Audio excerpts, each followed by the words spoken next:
दिल्ली विधानसभा में पेश हुई कैग रिपोर्ट पर यह संग्राम जारी है। बीजेपी की ओर से विपक्ष बीजेपी सरकार पर लगातार हमलावर हो रहा है। एक और विपक्ष तो दूसरी तरफ आपको बता दें, बीजेपी दिल्ली सरकार में गृह और शिक्षा मामलों के मंत्री आशीष सूद का यह कहना है कि सदन में कैग समेत कई मुद्दों पर चर्चा की जाएगी। अब मंत्री आशीष सूद से भारत एक्सप्रेस संवाददाता मोहित शुक्ला ने बातचीत की है, सुनवाते हैं।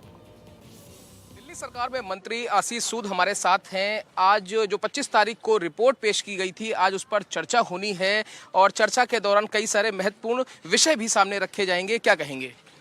देखिए, चर्चा में जो भी अनियमितताएं होंगी उस पर चर्चा होनी ही चाहिए, जनता के सामने उजागर होने ही चाहिए वो। जी सर, एक सवाल मैं आपसे ये भी लेना चाहूंगा, क्योंकि अब सत्र को जब 2 दिन और आगे बढ़ा दिया गया है तो कुछ और महत्वपूर्ण विषयों पर रिपोर्ट सामने आएंगी, कुछ और रिपोर्टें रखी जाएंगी, क्योंकि अब ये कहा जा रहा है कि स्वास्थ्य महकमा बहुत ज्यादा प्रभावित हुआ है, मोहल्ला क्लिनिक प्रभावित रहे हैं। देखिए, पूरे अस्पताल अंतिम सांस ले रहे हैं। दीनदयाल उपाध्याय अस्पताल देखिए, मेरी विधानसभा क्षेत्र में सुपर स्पेशलिटी अस्पताल है, डिस्पेंसरियों के बुरे हाल हैं।